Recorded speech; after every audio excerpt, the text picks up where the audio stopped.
A WordPress website has two main parts: a front end, which is what the public sees when they visit your site, and a back end, which is where you write your articles, post photos and videos, moderate comments, and control the look and functionality of the site. Both the front end and the back end are accessible through any web browser. Having a solid understanding of how the WordPress backend works will save you a lot of time when you want to get things done. Let's just walk through the entire interface and see how everything works and fits together. At the very top here, we have the WordPress.com toolbar. The toolbar appears whenever you're logged into WordPress, wherever you are within WordPress.com. At the very left here, we have the My Accounts dropdown, which gives you direct access to things like your profile. Next to it, you have My Blog. My Blog gives you direct access to your primary blog, to things like the dashboard, which is the back end of the blog, and things like a new post, stats, and so on. My Subscriptions, that's interesting.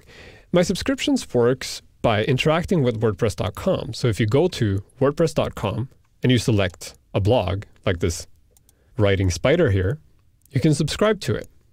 I can simply go to subscribe and subscribe to it. Now I already subscribed to this one, so I can unsubscribe if I want. If I go to my subscriptions and click read my subscriptions, I will see all the posts from all the different blogs I've subscribed to, so I don't have to go to each individual blog to read their latest posts. You'll also see if you visit someone else's blog that you have this like button. You can click on it and like it. It's just like in Facebook. You like a page, you see how many other people like it, and so on. And you can also go to this blog info dropdown and select a random post from that blog, get the short link to the specific post you're reading so you can post it on Twitter or Facebook, or you can report the blog as spam or as mature. You can actually get to the dashboard in two ways. You can either log into WordPress.com and go to My Blog and click Dashboard, or you can enter this URL. It's basically your standard URL for the blog, and then /wp-admin. This is the standard access folder for all WordPress installations, whether they be on WordPress.com or in a self-hosted blog, and it's always the way you get in. If you start off by entering your URL and then /wp-admin, you'll get directly to a login page that just has a login box. You enter the information and you go directly to the backend like this. Directly under the WordPress.com toolbar, we have the name of our blog. If you click on that, you'll actually go to the live website on the internet. This is an easy way of getting there. I usually use it by going and right-clicking on it and saying open a new tab. So I have a tab right next to my admin panel that has a live site. So when I make a change, I can see what happens right away.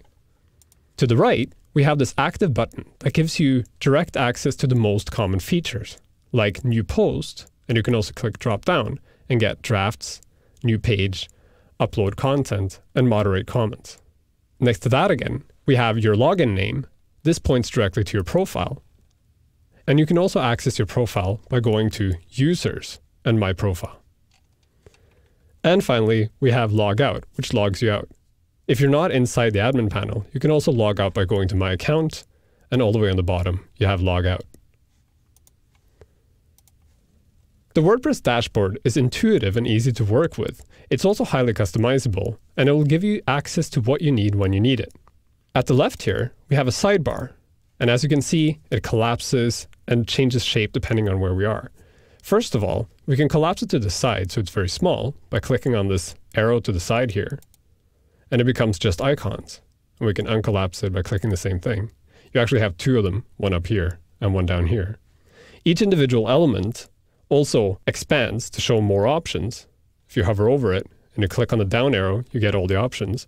Or if you just click directly on the main menu item, you're taken to the main page, and then you also see the sub-items. The main content area of WordPress changes depending on where you are. So for instance, when I'm in the posts area, I see a list of all my posts. If I click Add New, I see the Edit Posts area with all those options. And if I click Dashboard, I see stats on my current blog and what's happening. This area is highly customizable, and a lot of people don't know that. And that's simply because it's kind of a hidden feature. You see up here in the corner, you have this option called Screen Options. If you drop it down, you get a list of all the different panels that are currently visible in the view you're at. Here you can uncheck anything you don't want or recheck it. So for instance, if I want Quick Press, I simply select Quick Press and it appears. And if I don't want to see recent drafts, I can take that away. But cooler than that, I can actually reorganize this page to what I want it to look like. Any of these panels that have this gray bar on top can be collapsed and expanded, and you can also grab them and drag them to a different location. That way, if you use Quick Press all the time, you can get Quick Press to appear at the front. And if you don't really want to see this right now feature unless you have to, you can collapse it and pull it down below. This function also changes depending on where you are. So for instance, in the dashboard, we have all these features. And if we go to Posts and select Add New, you see again, we can go to Screen Options and turn things on and off. And we can also rearrange the order of things. For instance, if I want the discussion option to be directly under the post, I simply pull it up there. That way I can always control whether or not people can leave comments or trackbacks and pings for this page. Finally, there's the all-important help feature. The help feature gives you help on certain topics. Unfortunately, the text in the help feature isn't always that great, but in general, you don't really need it. And that's simply because the user interface in WordPress is built so well that if you have a question, it's generally answered.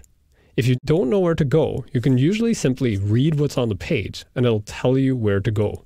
Like for instance, I'm in Add New Post, so I can see enter title here is where I enter the title. Below here is where I enter the content. And if I want to add, for instance, an excerpt, it's right here. The WordPress dashboard, also known as the admin area or back end, is where you do most of your work. As with everything else in WordPress, it's highly customizable and easy to understand.